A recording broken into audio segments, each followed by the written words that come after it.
आदाब, आप देख रहे हैं एशिया टाइम्स। मैं हूं अशरफ अली बस्तवी। हिंदुस्तानी मुसलमानों ने गुज़िश्ता 15 साल के अंदर जो कोशिशें की हैं वो काबिल क़द्र हैं, चाहे वो तालीमी तरक्की के हवाले से हो, समाजी तरक्की के हवाले से हो या माशी तरक्की के हवाले से हो, लेकिन वो नाकाफ़ी ज़रूर हैं। इस बात को लेकर के एक फ़िक्र पाई जाती है। हिंदुस्तानी मुसलमानों का जो इंटेलेक्चुअल तबका है, जो दानिश्वर तबका है, वो अक्सर इस बात पर डिस्कशन करता है, सेमिनार करता है, सिम्पोजियम करता है, कॉन्फ्रेंस करता है। इसी तरह की एक कोशिश कल यानी 25 तारीख को होटल रिवरव्यू अबुल फजल इनकलेब जामिया नगर में हुई। इस प्रोग्राम का, इस कॉन्फ्रेंस का आयोजन किया था इंडिया सोशल अलायंस के, और इस प्रोग्राम के रूह रवां थे मौलाना अबरार मक्की। मौलाना अबरार मक्की साहब ने दिल्ली के तकरीबन 200 अफराद को, जिसमें तंजीमें भी शामिल हैं, इनफरादी लोग भी शामिल हैं, उनको उन्होंने मदऊ किया था इस कॉन्फ्रेंस के लिए। दिन भर की ये कॉन्फ्रेंस थी जिसमें 3 सेशन हुए, और इन तीनों सेशन में लोगों ने अपने अपने विचार साझा किए और अपने जो तजर्बात हैं उन्हें शेयर किया। कौन क्या कर रहा है, किस मैदान में क्या कर रहा है, वो भी वहाँ पर बात सामने आई।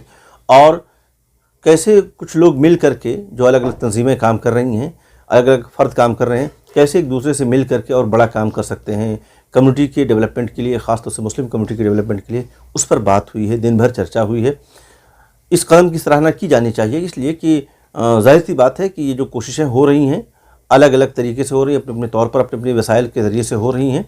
तो हिंदुस्तान की जो मुस्लिम कम्युनिटी है, तकरीबन 15 से 17 करोड़ मुसलमान हिंदुस्तान में पाए जाते हैं। ज़ाहिर सी बात है ये कोशिशें नाकाफ़ी हैं, इसलिए कि इन तमाम कोशिशों को यकजा करना, उन्हें एक दूसरे से कोलैबोरेट करना, कोऑपरेशन का माहौल पैदा करना, ये बड़ा ज़रूरी कदम था जिसे इंडिया सोशल अलायंस ने किया है। कबल इसके कि मैं आपको मौलाना अबरार मक्की साहब की वो गुफ्तगू सुनाऊं जो उन्होंने एशिया टाइम्स के साथ की है, मैं आपको लिए चलता हूं एक कॉमर्शियल ब्रेक पर। कॉमर्शियल ब्रेक 10 सेकंड का होगा, लेकिन आपसे मैं दरख्वास्त करूंगा कि आप 10 सेकंड हमारे साथ ज़रूर रहें। इस सर्दी में भी वही पुराना नुस्खा, तो ले आइए मर्जनाल वुलन वॉश लिक्विड, जो रखे आपके कपड़ों को एकदम फ्रेश, वो भी लंबे समय के लिए। अपनी सॉफ्टनेस और शाइन को रखे बरकरार, और ये आपके कपड़ों को सिकुड़ने भी नहीं देता। इस्तेमाल करें बिना किसी डर के मर्जनाल वुलन वॉश लिक्विड। दिन भर की इस कॉन्फ्रेंस में कई अहम मौज़ूआत पर चर्चा हुई। सबसे पहले हम सुनते हैं मौलाना अबरार मक्की साहब जो इस प्रोग्राम के रूह रवां थे, वो क्या कहते हैं। इसका मकसद ये है कि इस काम को कम्युनिटी सतह पर मुनज़्ज़म किया जाए, उसके अफराद की तादाद बढ़ाई जाए, उसका दायरा बढ़ाया जाए, और उसका इम्पैक्ट जो है उसको बैलेंस और जो है सस्टेन बनाया जाए। और इसमें तकरीबन 200 में से 200 को दावत दी गई थी, उसमें से ज़्यादातर लोग आए हैं।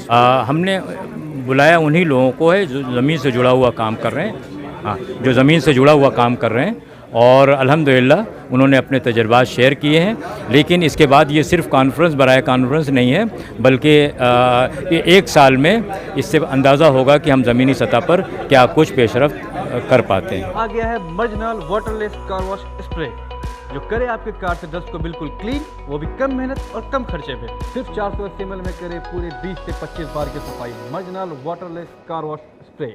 डॉक्टर ज़फ़र उस्मान खान साहब की जो 20 मिनट की जो स्पीच है, मैं आपको ले चलूँगा कि आप उसे सब्र के साथ, तहम्मुल के साथ अगर आप सुनेंगे, तो आप अगर समाजी खिदमत के मैदान में काम कर रहे हैं तो आपको बहुत सारे आइडियाज़ आएंगे, और आपके अंदर एक शौक़, एक जज्बा, एक तरह से हिम्मत और हौसला पैदा होगा, और किस तरह से काम करना है, क्या कुछ करने की ज़रूरत है, आपका हमारा रवैया कैसा होना चाहिए समाजी काम करते हुए। ये तमाम चीज़ें, ट्रांसपेरेंसी का जो मामला है, ये तमाम बातें बड़ी अच्छे अंदाज में डॉक्टर ज़फ़र उस्मान खान साहब ने रखी हैं। कि वहां पर एक पूरा हर आदमी कुछ न कुछ खर्च कर रहा है।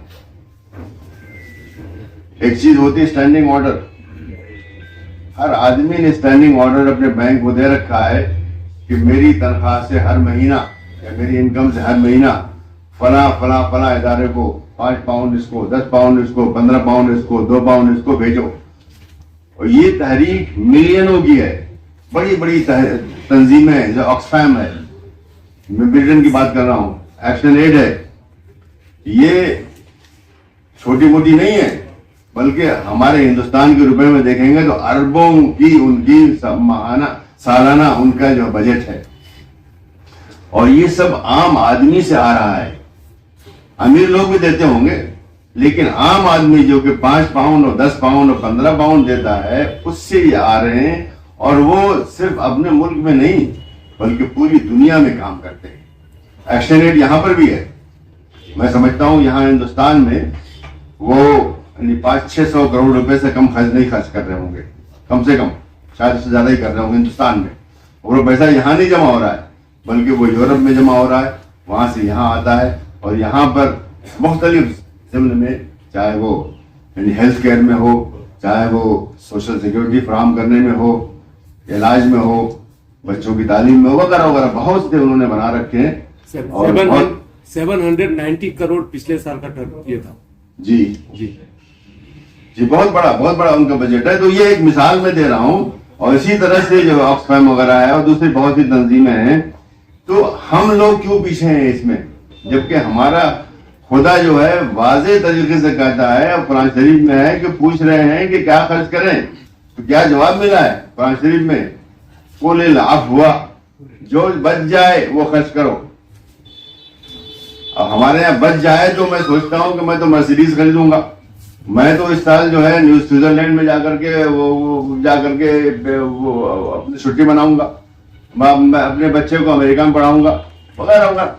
तो हम जरूरतें बढ़ाते जा रहे हैं, हमारे पैसे। मैं समझता हूँ आज जो मुसलमान जिस हालत में है, हिंदुस्तान में भी इतनी बुरी हालत के बावजूद इतना पैसा आम आदमी के पास कभी नहीं था।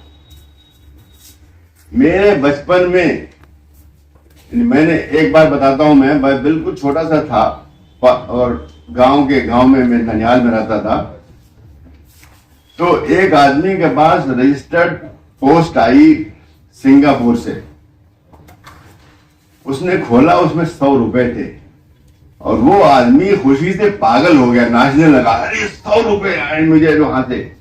तो ये जमाना तो बहुत दिन की बात नहीं है, 60 साल की बात है मुश्किल से। आज हमारे पास 100 रुपए की कोई कीमत नहीं है, बल्कि 1000 की भी नहीं है, लाख की भी नहीं है। बहुत से लोग यहाँ भी बैठे हुए हैं, उनके अकाउंट्स में करोड़ रुपए भी होंगे, 50 लाख भी होंगे, या प्रॉपर्टीज उनकी जो है बहुत ही उससे ज्यादा होंगी, लेकिन हम खर्च नहीं कर रहे हैं।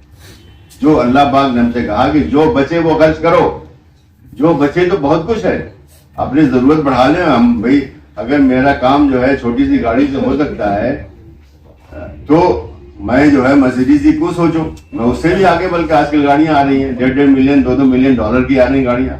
वो नहीं सोचना चाहिए, बल्कि जो जरूरी है वो उसमें इख्तनाम करना चाहिए। और माशरे के बारे में, अगर हम माशरे के बारे में सोचना शुरू कर दें तो हमारे सारे मसाइल खत्म हो जाएंगे। आप में से यहाँ लोग बैठे हुए हैं, कम से कम 1-2 बच्चे को तो पढ़ा ही सकते हैं। 500-600 रुपए फीस होती है महीने की, तो दे ही सकते हैं, लेकिन नहीं देते, नहीं करते हैं। शायद कोई करते होंगे, ऐसा नहीं कि सब नहीं करते हैं, लेकिन जितना करना चाहिए वो नहीं करते हैं। और इसी वजह से हमारे 40-45% बच्चे अनपढ़ हैं। आज शहरों में भी हैं और गांव में ज्यादा है ही, नहीं पढ़ रहे हैं, नहीं पकड़ सकते हैं। ड्रॉप आउट हमारे यहाँ तीसरे क्लास से शुरू हो जाता है, तीसरे, 5वें, 6ठे, और वहां यूनिवर्सिटी आते आते सिर्फ 2% बच्चे जो स्कूल गए थे वो आगे ग्रेजुएशन करते हैं। क्यों? इसमें हमारी सोसाइटी की कमी है, सोसाइटी ने अपना काम नहीं किया। यकीनन बहुत से ऐसे इदारे हैं, ह्यूमन वेलफेयर फाउंडेशन है, काम कर रहा है, हमदर्द फाउंडेशन है, काम कर रहा है, लेकिन जरूरत तो बहुत ज्यादा है। हम 200 मिलियन है, 200 मिलियन तो यूरोप के बहुत से ममालिक मिला देंगे तब भी नहीं होंगे 200 मिलियन, इतनी ज्यादा है। तो इसकी तरफ अगर हम तवज्जो दें तो हम अपने मसाइल खुद हल कर सकते हैं। और आज जो इस वक्त फिजा हिंदुस्तान में बन गई है, हुकूमत से कोई तवक्को मत कीजिए। जो चीजें हो भी गई थी सच्चर कमेटी के बाद, वो भी खत्म की जा रही, डाइल्यूट की जा रही हैं। और कोई बैद नहीं कि अगले कुछ सालों में सन 24 के बाद कि जो चीजें खास तरीके से, जैसे माइनॉरिटी कमीशन, मैं समझता हूँ वो भी खत्म हो जाएगा, उसकी वजूद नहीं रहेगा उसका। स्कीमें तो खत्म ही हो रही हैं। पहली मोदी गवर्नमेंट ने आते ही जो स्कीमें मुसलमानों के लिए की गई थी उसको उन्होंने सारी अकलियतों के लिए कर दिया, और उसके बाद बजट मुस्तकिल कम करना शुरू कर दिया। उसके बाद बजट भी मुस्टर नकवी साहब जब वजीर थे, अब तो शायद कोई वजीर है भी नहीं वहां पे, 60% बजट जो कम करके काट करके बनाया गया था, 60% बजट फिर भी वापस जा रहा है गवर्नमेंट को। मतलब नीयत नहीं है खर्च करने की, जरूरत तो बहुत ज्यादा है। स्कॉलरशिप, दिल्ली गवर्नमेंट स्कॉलरशिप का इतना ऐलान करती है, मेरा ख्याल हजारों कह रहा हूं, कई करोड़ रुपए सिर्फ इश्तेहार देती है, लेकिन मिलती कितनी है? मिलता कुछ भी नहीं। 5-6 हजार बच्चों को स्कॉलरशिप मिलती है, जिसमें ज्यादातर बच्चे सिख होते हैं। उसकी वजह अभी बताया था अबरार साहब ने। वजह क्या है कि हर गुरुद्वारे के अंदर जब स्कॉलरशिप का वक्त आता है तो वहां कंप्यूटर लग जाता है, आदमी लग जाता है, वहां एक बोर्ड लग जाता है कि फॉर्म भरने का ये वक्त है, आप आइए। फ्री में बैठ के करते हैं हर गुरुद्वारा, हर बड़े गुरुद्वारे में, शायद हर एक में ना होगा, लेकिन हर बड़े गुरुद्वारे में ये होता है। फिर वो फॉलो अप करते हैं। मैंने कितने मुसलमान स्कूलों से यहाँ कहा, मुसलमान स्कूल्स, किसी ने कुछ नहीं किया, नहीं करते। उनके यहाँ कंप्यूटर के टीचर मौजूद हैं, ये कहने का भाई शाम को 2 घंटे 3 घंटे हम जो है इसी काम पे लग जाएंगे, नहीं करते। बल्कि चाहते भी नहीं कि हम कुछ इसमें पीछे आगे आए। तो जब हम आगे नहीं आएंगे, दिल्ली गवर्नमेंट स्कॉलरशिप लोन देती है माइनॉरिटीज के नाम पे। बहुत बड़ी ऑर्गेनाइजेशन यहाँ बनी हुई है, पहले क्या फाइनेंस कॉर्पोरेशन क्या बनी हुई है, नेशनल माइनॉरिटीज फाइनेंस कॉर्पोरेशन। जी। उसके बारे में मैंने मालूम किया तो पहले तो बता ही नहीं रहे थे।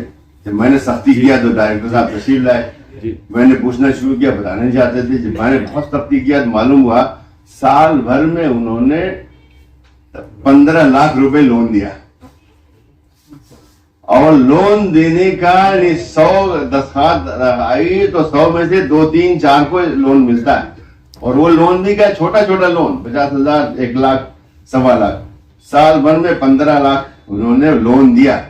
तो मैंने पूछा कि भाई आपके यहाँ खर्चा आपके ऊपर कितना होता है? इसके ऊपर मालूम हुआ 18 करोड़ रुपया। अपने ऑर्गेनाइजेशन को चलाने के लिए, अपनी तनख्वाहों के लिए, अपनी गाड़ियों के लिए, अपने DDA के लिए 18 करोड़ रुपए एक दिल्ली गवर्नमेंट की बता रहा हूं खर्च कर रही है। लेकिन लोगों को कितना दे रही है? 15 लाख रुपए कर्ज। ये भी नहीं कोई ग्रांट है, कर्ज। तो हो कुछ नहीं रहा है। तो ये मैं इन्हें सिर्फ इसलिए कहा, और ये बदलेगा नहीं, इसलिए कि सरकार की नीयत ही ऐसी है। चाहे ये केजरीवाल की सरकार हो या मोदी की सरकार हो या किसी की सरकार, उनकी नीयत ऐसी है। तो हमको अपने पांव पर खड़ा होना है और हम हो सकते हैं। बहुत लोग हमारे यहाँ इस मुल्क में मौजूद हैं और कुछ लोग हमारे, बहुत से लोग मुल्क के बाहर भी मौजूद हैं जिनकी हालत बहुत अच्छी है। जरा सा तवज्जो दें और छोटी छोटी तंजीमें बनाएं। आप ये समझें कि ऑल इंडिया बनाएंगे तो चलेगा नहीं, होने वाला नहीं है। छोटी छोटी बनाएं, सिर्फ दिल्ली के लिए बनाएं, सिर्फ छोटे से स्टेट के लिए बनाएं, एक एरिया के बनाएं। यूपी बहुत ही बड़ा है, यूपी में 4-5 बनाएं और काम शुरू करें। अगर आप सही तरीके से काम करेंगे तो लोग आप पर एतमाद करेंगे। आप अगर शुरू करते हैं तो ट्रांसपेरेंसी बहुत जरूरी है। 1 लाख आए, 2 लाख आए, 2 करोड़ आए, आप साल के आखिर में उसका हिसाब दीजिए, ऑडिटेड अकाउंट्स दीजिए और उसको अपनी वेबसाइट पे डालिए। कितनी हमारे यहाँ NGOs हैं जो डालती हैं। एक बहुत बड़े मौलाना साहब ने कहा, एक बार तो मैंने हिसाब दे दिया, अब कभी नहीं दूंगा। लोगों ने पूछा जब, तो उन्होंने दिया और अगली बार के लिए ऐलान किया कि अब तो कभी नहीं दूंगा। तो ये कौन सी सोच है? जब आप पब्लिक से करोड़ों रुपए ले रहे हैं तो हिसाब देना भी जरूरी है आपके लिए। तो ये भी बनाया कर लें कि हर NGO, हमारी NGO जो है, आप जाके अभी चेक कर सकते हैं, चैरिटी अलायंस, वहां पे हर साल का ऑडिटेड अकाउंट वहां मौजूद है। और आज उसमें देखेंगे कि सेंट्रल ऑफिस पर एक नया पैसा नहीं खर्च हो रहा है। सेंट्रल ऑफिस जो हमारा दिल्ली में है, वो हमारा जो दूसरा ऑफिस है वो उसका काम करता है। खर्चा हमारा काम हो रहा है जहां पे वाकई का हमारा काम हो रहा है। मुर्शिदाबाद में स्कूल चल रहा है, वहां पे खर्चा हो रहा है, या दूसरा जो काम हो रहा है, या दूसरी जगहों पर कुछ हो रहा है, या कि स्कूलों को हम सीधे जो बच्चों की फीस होती है सीधे स्कूलों को देते हैं। हम किसी के हाथ में नहीं देते, स्कूलों को सीधे देते हैं। ऐसे ही अगर कोई बीमार है तो हम उसके हाथ में नहीं देते, बल्कि उसके अस्पताल को देते हैं। अगर उसको दवा की चाहिए तो हम दवा खरीद के उसको देते हैं उसको। तो ये हमने कर रखा है कि हम किसी के हाथ में पैसा बहुत मुश्किल से देते हैं, बल्कि लेकिन सामान देते हैं या उसकी फीस देते हैं, उसके अकाउंट में भेजते हैं। यूनिवर्सिटी में उसको यानी उसकी फीस देनी है तो यूनिवर्सिटी को सीधे भेज देते हैं। ये सब काम करते हैं। तो ये तरीका ट्रांसपेरेंसी के लिए बहुत अच्छा है। जहां पे कैश हाथ में आता है वहां पे गड़बड़ शुरू होती है। बहुत लोग अच्छे होते हैं, बहुत लोग खराब भी होते हैं। तो इन सब चीजों का ख्याल रखिए। आप गवर्नमेंट अगर पब्लिक का पैसा इस्तेमाल करेंगे तो पब्लिक के ट्रस्ट को हासिल करने के लिए ट्रांसपेरेंसी बिल्कुल जरूरी है।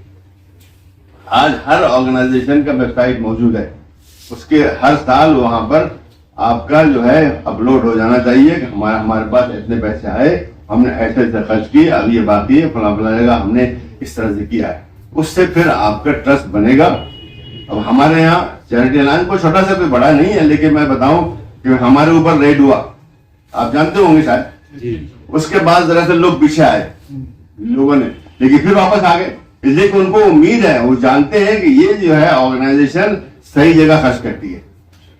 तो ये बनाइए, ये ट्रस्ट बनाइए, पब्लिक आपको देगी इंशाल्लाह, और आप बहुत कुछ काम कर सकते हैं। और ये समझें कि हुकूमत करेगी तो हुकूमत नहीं करेगी, ये आप समझ लें। कोई भी हुकूमत बदल जाएगी, कम्युनिस्टों की भी आएगी।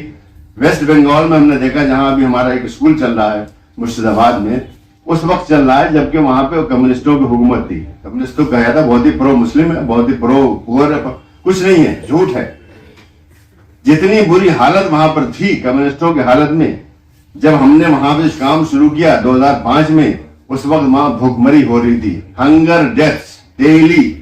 मेरे पास न्यूज आई, हांगकांग से एक ऑर्गेनाइजेशन ने भेजा कि मुर्शिदाबाद में लोग रोजाना मर रहे हैं। मुझे यकीन नहीं आया, इसलिए कि यहाँ कुछ छप ही नहीं रहा।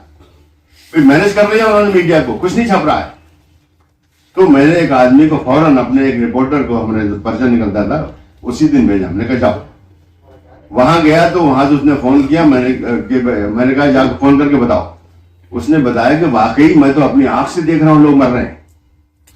मुर्शिदाबाद जो है, इसलिए मुर्शिदाबाद मुझे इसलिए स्ट्राइक किया, मुर्शिदाबाद हिंदुस्तान का वो वाहिद डिस्ट्रिक्ट है, बहुत बड़ा डिस्ट्रिक्ट है जिसमें मेजॉरिटी मुस्लिम है।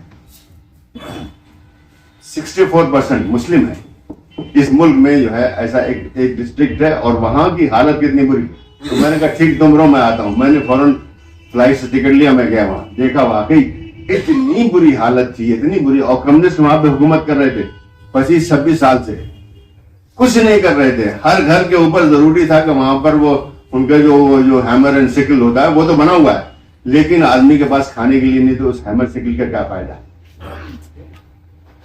तो अच्छा, आज अगर आप जाएंगे तो हैमर सिकल कहीं नजर नहीं आएगा आपको। पहले हर घर पे नजर आता था। आप कलकत्ता से बैठिए ट्रेन में जाने के लिए मुर्शिदाबाद, आप देखते रहिए हर घर के ऊपर हैमर सिकल, इसलिए कि हुकूमत की तरफ से जरूरी था, वरना शायद उनकी पिटाई होती थी, डंडे मारते थे उनको। तो कोई, यानी कहने का मकसद ये है कि कम्युनिस्ट भी आ जाएंगे तब भी आपका ख्याल नहीं करेंगे, वो सिर्फ कुछ खास तबकात का, इसलिए कि वो कुछ खास तबकात ही हर पार्टी के ऊपर काबिज है, और वो अपने ही लोगों का ख्याल करते हैं। कहीं पे यादव हैं, कहीं पे कुर्मी है, कहीं पे कौन है, और कम्युनिस्टों में तो ब्राह्मण लोग मौजूद हैं। हालांकि वो तंजीम जो है दूसरी किस्म की है, लेकिन उसमें काबिज जो है असल में ब्राह्मण है। उस वक्त जब इनकी हुकूमत थी, अक्सरियत वहां पे ब्राह्मणों की थी, बुद्धदेव और उससे पहले ज्योति बासु की कैबिनेट के अंदर अक्सरियत थी। तो कौन सी बात कर रहे हैं, कौन सा प्रोलेटेरिएट है ये। तो हमको अपने पांव पर खड़ा होना है, और इसके लिए दो बातें जो है मैं अर्ज करता हूं, बार बार मैं बोलता रहता हूं और लिखता भी रहता हूं, वो ये कि हमको तालीम और बिजनेस में आगे बढ़ना है। जॉब है नहीं गवर्नमेंट के पास, जॉब तो कम हो रहे हैं, और प्राइवेट जगह पे भी जो है वो तासुब मौजूद है जो कि और जगहों पर है। इसलिए हमको छोटी सी बिजनेस शुरू कीजिए, आप ठीक से काम करेंगे इंशाल्लाह बहुत आगे बढ़ेंगे।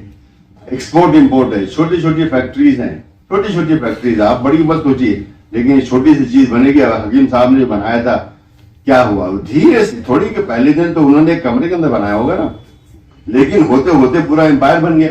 तो ये ऐसी मेहनत करेंगे, ईमानदारी से काम करेंगे तो 30, 40, 50 साल में इंशाल्लाह आप पहुंचेंगे, आपके बच्चे पहुंचेंगे जहां पर के आप चाहते हैं कि वो पहुंचे।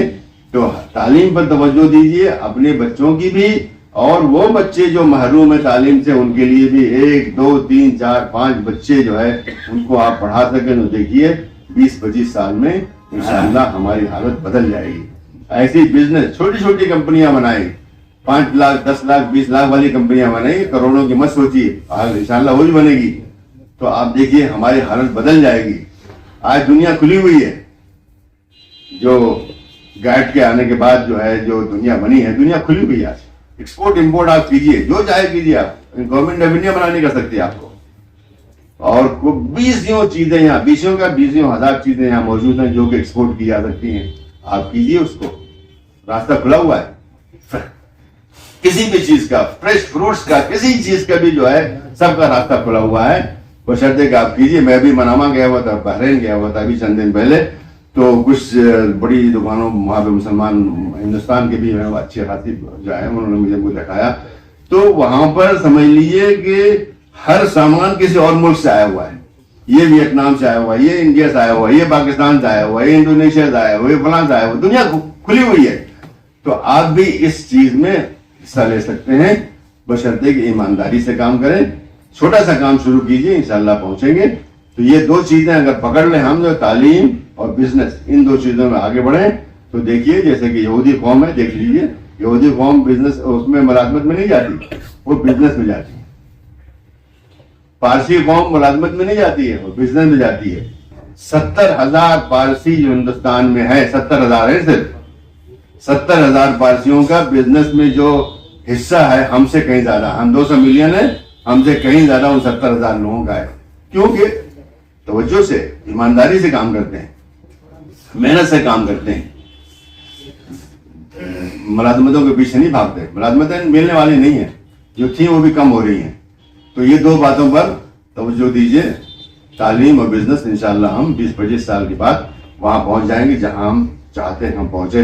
वस्सलामु अलैकुम वरहमतुल्लाह।